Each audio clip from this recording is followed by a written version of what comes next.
Okay, listen now. We started with the most important topic, okay, of this year, that was Final. final account. Final account कैसा topic है? Not only it is useful for your 12th standard or 11th standard. Number. Not only it is useful for your 11th and 12th standard, but also 11th 12th के लिए नहीं, but higher standards के लिए भी. Okay, whatever thing you are doing in finance, whether it is CFA or MBA finance या फिर आप CA कर रहे हो, CS कर रहे हो, तो आपको पूरा लाइफ फाइनेंशियल स्टेटमेंट्स के आजू बाजू ही घूमना है. फाइनेंस में अगर घुसोगे तो फाइनेंशियल स्टेटमेंट्स के आजू बाजू ही तुम्हारा लाइफ निकलने वाला है. तो what are financial statements? Final accounts. Financial statements are nothing but final accounts. किसी भी बिजनेस का रिजल्ट्स, किसी भी बिजनेस का जो सिंपल सी चीज है, पैसा बनता कैसे? How will you make money? Best way to make maximum money is what? Business. Simple सा logic है. Okay? Best way to make most money is business. So, what are financial statements? Your business का results. Financial statement are nothing but business का result. अभी मैं आपको 4 restaurant का example दूं. एक अजीजा होटल है, एक पूजा होटल है, घाटकोपर में ही आपको पता है, एक गुरु कृपा होटल है. ओके, और ये अपना पॉपुलर नहीं, मनोरंजन है, पूजा होटल है आपका, अचीजा ग्रुप है. Which is the best one, which is making the most? No, not because it has more brand. वो तो है, बट खाली घाटकोपर का एरिया आप देखोगे, फिर भी विच is the most one that is making the business achieve. Hands down. The same thing you are going to do with companies, same thing we are going to do with multinationals all over the world. This is what is stock market. This is what is your analysis of business. This is what is CFA is doing. This is what mutual funds are doing. Identify the best business and invest in them. अगर आप अचीजा में partner बन गए तो obviously आपका profits बढ़ जाएगा, ज्यादा हो जाएगा. सिंपल सी चीज है. तो जहाँ पे मल्टीनेशनल जो अच्छा कंपनीज है, अभी आपको अचीजा क्यों ऐसा आपने सीधा हैंड्स डाउन बोल दिया अचीजा? क्योंकि आपने देखा है, अचीजा इन एंड आउट. रोज जाते हो, देखते हो तो ग्राहकी कितना है, जाके मेन्यू में प्राइसेस देखते हो, क्या चार्ज करता है, कंटिन्यू होटल फुल रहता है, ये सब चीजें आप, और बाकी रेस्टोरेंट आप देख रहे हो. तो this is the crux of analysis. आप जाके बिजनेस को एनालाइज करते हो. इधर आप फटाफट कर सकते हो क्योंकि छोटा बिजनेस है. अभी एप्पल को आपको एनालाइज करना है तो एप्पल अचीजा के जैसा रोड पे नहीं खड़ा. तो उसके लिए ये जो इन्वेस्टर्स होते हैं, they approach the advisors, mutual fund advisors या फिर सीएफए या फिर एमबीए, उनका कनेक्ट होता है. तो दे स्टडी द बिजनेस. उनको एप्पल इनवाइट करता है उनके कंपनीज में, उनके फैक्ट्रीज में, उनको दिखाता है कि ये हमारा स्ट्रेंथ है, इतना हम लोग काम कर रहे हैं. वो दूसरे जगह जाके विजिट करते हैं, सैमसंग में विजिट करते हैं, मोटरोला में विजिट करते हैं, नोकिया में विजिट करते हैं. Okay, Sony Ericsson. So Nokia is running in certain. Motorola was sold to another company, Huawei. तो बेसिकली ये सब बिजनेसेस को स्टडी करते हैं और इसमें कौन सा बेस्ट है उसमें इन्वेस्ट करते हैं. Is it clear? तो व्हाट आर फाइनेंशियल स्टेटमेंट्स? ये बिजनेस का रिजल्ट्स. ये बिजनेस का, अभी अचीजा तो छोटा होटल है तो आप इन एंड आउट उसको देख के स्टडी कर सकते. एप्पल है ही इतना बड़ा बिजनेस, उसके सारे फैक्ट्रीज और सारे आउटलेट देखने जाओगे तो बुढ़े हो जाओगे. तो उसका फिर इजियर वे क्या है? Financial statement. Financial statements are nothing but window through which you can look into a business. तो अभी तो आप financial statement that is final accounts बनाने का सीख रहे हो. You are learning to make it, and then in the higher standards you learn to make sense of it, analyse कि भैया ये रेशियो हुआ तो सेल्स के हिसाब से एक्सपेंस बढ़ रहा है कि नहीं, सेल्स कितने से बढ़ा कंपैरेटिवली 2-3 साल में, कितना इंक्रीज हुआ, प्रॉफिट्स कितने से बढ़ा, एबिटा कितने से बढ़ा. एबिटा मतलब before almost your cash, EBITDA is like your cash, कितने से बढ़ा. एसेट्स बढ़ रहा है कि नहीं, कितने से बढ़ा, लाइबिलिटीज बढ़ रहा है घट रहा है, क्या सीन है. So all these things are part of analysis, which the mutual fund investor, mutual fund manager, investor, stock market, तुम्हारा LIC, ये सब यही करते हैं. Is it clear? तो फाइनल अकाउंट यहाँ से स्टार्ट हो रहा है. This is the ABCD of final account. यहाँ पे आप बनाने का सीख रहे हो तो कंसेप्चुअली अच्छे से सीखो. Not only for scoring marks but from the understanding perspective. Is it clear? Higher standards में तो काम आने वाला ही है. भर भर के यही करने का. Now, we learned yesterday what are final accounts, basically financial results.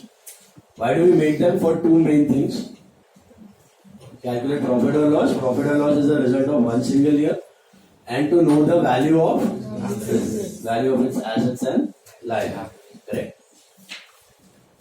And we also saw that the question has two parts, same as last year, trial balance and adjustments, but the answer will consist of 4 parts. Trading account we saw yesterday, it was similar to 11th standard to calculate gross profit or gross loss. P&L for calculating net profit or net loss, that was also similar to last year which we learned.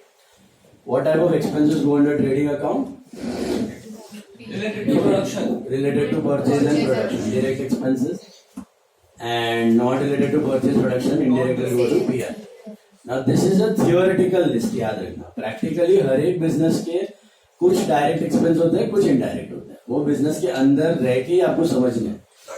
हर एक business के अलग अलग होते हैं. Okay, every business has some amount of direct expense. What are direct expense? Logic क्या उसके लिए? PP is not the logic. PP तो यहाँ पे थियरी के लिए कर रहे हो. वही द लॉजिक कि ये एक्सपेंस नहीं किया तो मैं माल बेच नहीं पाऊंगा, अटक जाएगा. ये एक्सपेंस नहीं किया तो मेरा माल बेचना अटक. अभी चश्मे का फ्रेम है, फ्रेम का दुकान है, तो उसके लिए डायरेक्ट एक्सपेंस क्या होगा? ये रॉ मटेरियल. चाइना से इंपोर्ट करता है तो उसका ट्रांसपोर्टेशन कॉस्ट, और थोड़ा बहुत उसमें कस्टमाइज कर रहे हैं तो उसका लेबर कॉस्ट.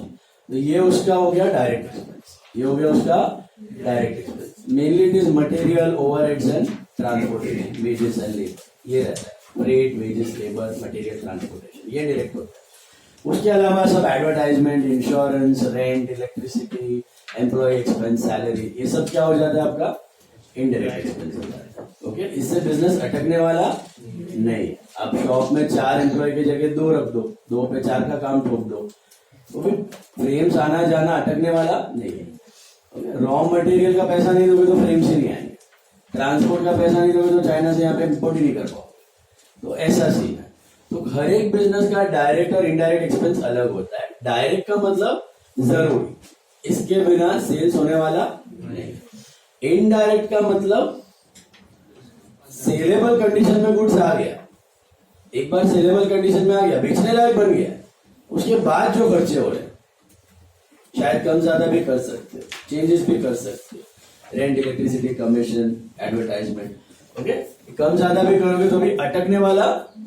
ये चीजें ध्यान रखिए. ठीक है? Alright then.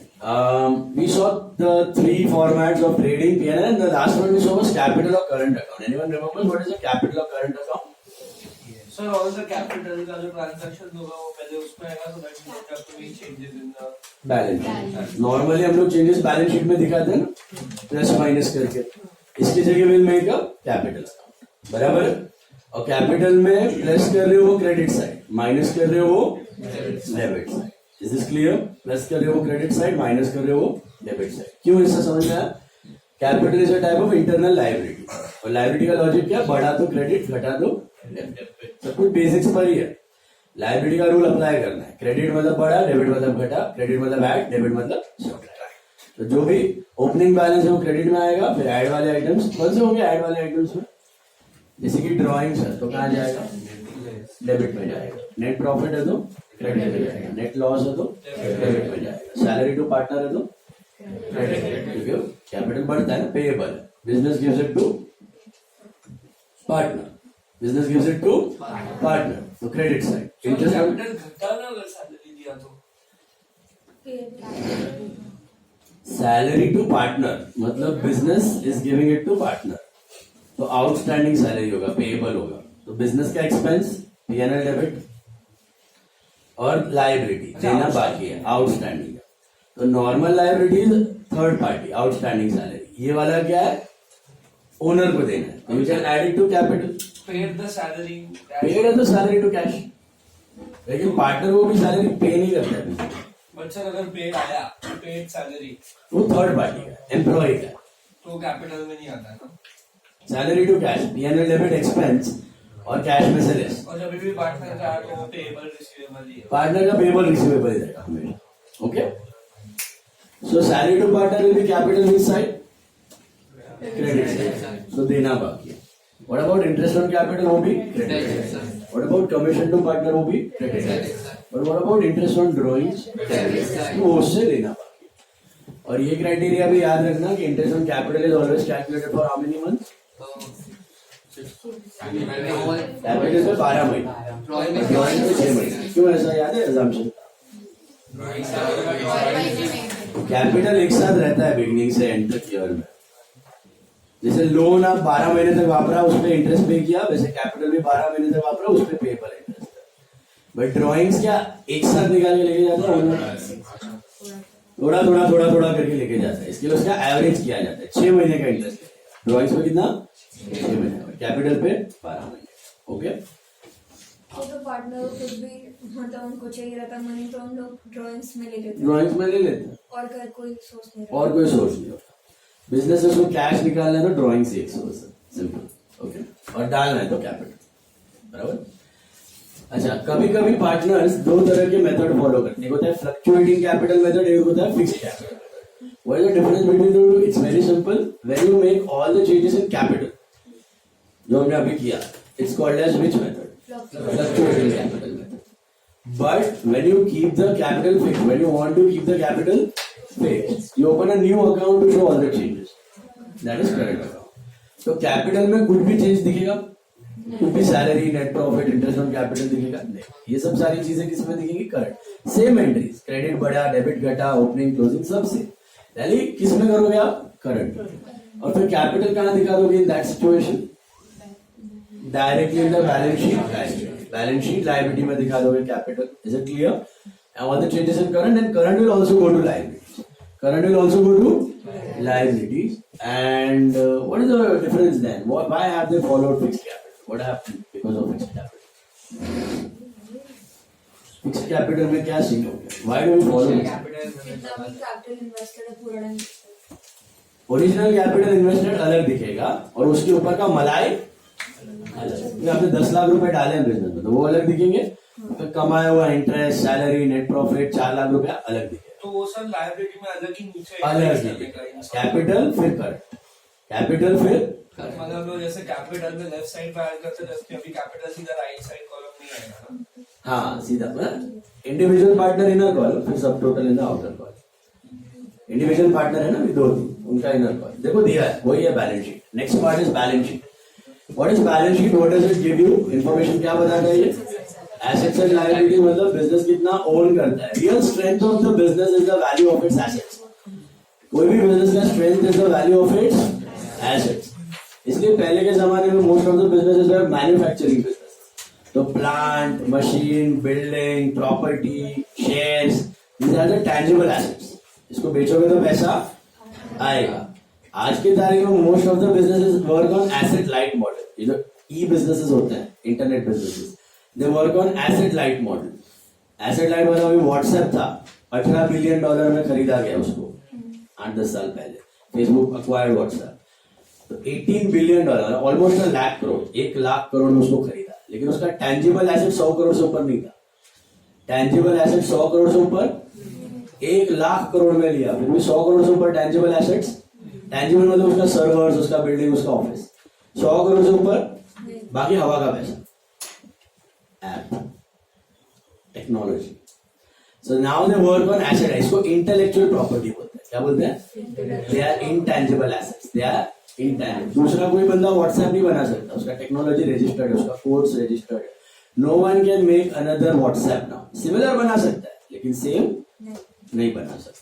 Facebook, Instagram, WhatsApp, Google, Netflix, Amazon, Flipkart, Ola, Uber, Snapdeal, ये सब किस पे काम करते हैं? Asset light model. They work on asset light model. Asset light in the sense they are all the middle man.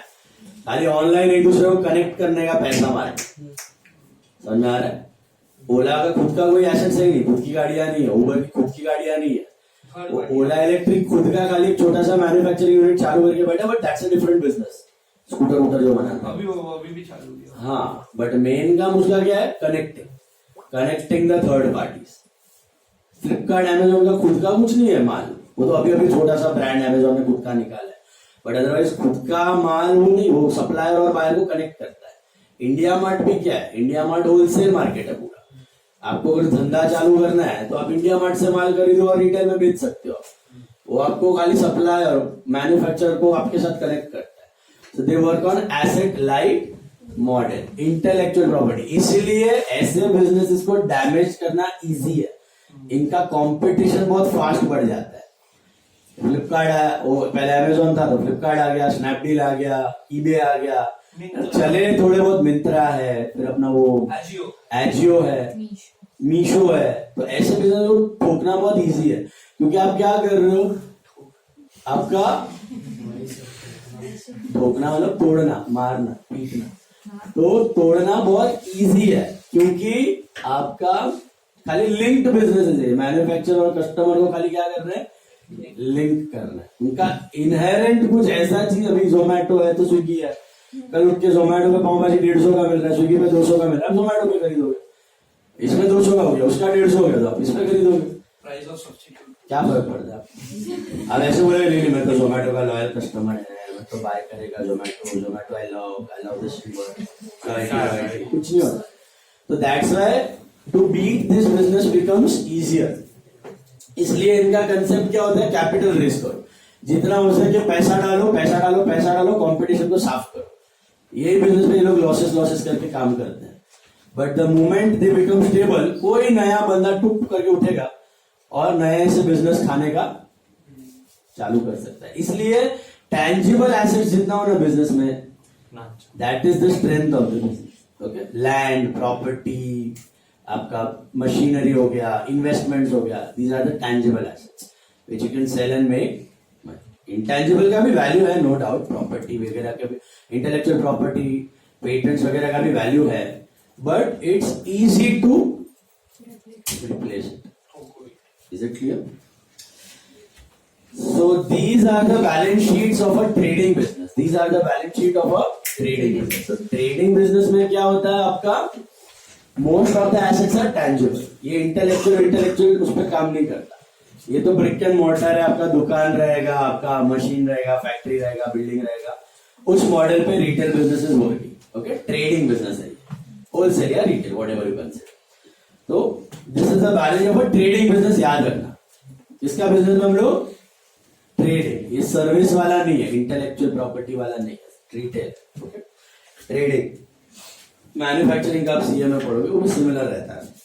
Liabilities देख लो, पहले assets देख लो, फिर लायबिलिटी भी आता है। एसेट्स में ना डिस्कस किया था मैंने, 4 टाइप के एसेट होते हैं, याद है किसी को? Intangible fixed asset, tangible fixed asset, investments और current asset. Same balance sheet. Intangible में क्या क्या आ जाता है आपका? गुडविल हो गया, ब्रांड नेम, पेटेंट, ये इंटेलेक्चुअल प्रॉपर्टी जो बोलते हैं, ट्रेडमार्क, कॉपीराइट। रुको, एसेट देख रहा हूं मैं पहले, एसेट साइड देखो। बट वो सर एसेट साइड के नीचे जो लाइन बना है, अरे वो ऐसी मिसप्रिंट है, तो बोलो ना सेंडर क्या? Goodwill, brand name, trademark, copyright, patents, वो सब आपके इंटैंजिबल एसेट्स। इंटैंजिबल फिक्स में क्या आता है? प्रॉपर्टी हो गया, building, air conditioner, land, equipments, furniture, fixtures, motor car, delivery van, okay, machinery, ये सब किसमें गया आपका? टैंजिबल। इन्वेस्टमेंट्स में क्या क्या आ गया आपका? शेयर्स आ गया, बॉन्ड्स आ गया, डिबेंचर्स आ गया, एफडी आ गया, म्यूचुअल फंड्स आ गया, कैश आ गया, bank, cash bank is current. Investment में ये सब चीजें जहां पे आप पैसे ग्रो करने के लिए डाल सकते हो, ओके, इंटरेस्ट वगैरह अर्न करने के लिए, समझ में आया? एंड करंट एसेट का मीनिंग है, what is the logic of current assets? उनका लाइफ क्या होता है? 1 साल से कम, 1 साल से कम। बाकी ये जो बाकी वाले एसेट्स है, उनका life is more than a year, सबका। ओके, तो करंट एसेट में कौन से एसेट आ जाते हैं? कैश हो गया, बैंक हो गया, स्टॉक हो गया, debtors, BR, prepaid expense, income receivable, all these are current assets. 4 चीजें ऑर्डर में लिखना जरूरी नहीं है। ऑर्डर में लिखने को क्या कहा जाता है? मार्जिन। बट मार्जिनिंग आपको फॉलो करना कंपलसरी नहीं है, जस्ट लाइक 11th स्टैंडर्ड। तो आप कोई भी ऑर्डर में लिखो चलेगा। Is that clear? मार्शलिंग है ना, इसलिए करते हैं, कंपनीज को कंपलसरी होता है, सिस्टमैटिक वे से एसेट दिख जाते हैं। तो मार्शलिंग में क्या होता है, मोस्ट इलिक्विड एसेट ऊपर जाता है और मोस्ट लिक्विड वाला नीचे रहता है। तो कंपनी को स्टडी करना है ना, किसी को ऐसा जुट करके एक ग्लैंस में उसको बैलेंस शीट देखना है ना, तो पहले ऊपर के एसेट देखेगा तो उसको पता चलेगा कि ये लॉन्ग टर्म वाले, ये वो फटाफट बेचने वाला नहीं है, इससे पैसा आने वाला नहीं है। और नीचे वाले फटाक से देखेगा तो उसको पता है ये लिक्विड है, इसको बेच के फटाफट टर्नओवर चल रहा है कंपनी का। तो वो खाली एनालाइज करने के लिए आसान हो जाता है, इसके लिए अरेंज किया जाता है। ओके, तो सबसे इंपॉर्टेंट वाले ऊपर और लेस इंपॉर्टेंट वाले नीचे, इलिक्विड वाले लंबे टाइम वाले ऊपर, लिक्विड वाले नीचे। लिक्विडिटी बताता है बिजनेस की, बिजनेस में कितना पैसा लिक्विड है, कितना इलिक्विड में फंसा हुआ है, ये सब एनालिसिस के पार्ट है। ये साल के लास्ट चैप्टर में ये सब थोड़ा बहुत हम लोग डिस्कस करेंगे, वर्टिकल स्टेटमेंट्स में आएगा ये, वर्टिकल स्टेटमेंट एनालिसिस। फिर आता है लायबिलिटीज। लायबिलिटीज में भी 4 हैं, एक तो पहला कैपिटल और फिर करंट भी दिख रहा है। अभी आपको ये लास्ट ईयर नहीं था, किसी सम में आएगा, हर एक सम में करंट आने वाला नहीं है। तो कैपिटल के बाद करंट आ गया, उसके बाद रिजर्व एंड सरप्लस। पता है आपको क्या होता है? What are reserve and surplus? Accumulated profits. Reserve fund, general reserve, आपका खुद का ही प्रॉफिट है। नॉर्मली आप सारा प्रॉफिट कैपिटल में ऐड कर देते हो, कभी कभी कोई अच्छा बिजनेस रहेगा ना तो थोड़ा प्रॉफिट साइड पे रखेगा इमरजेंसी के।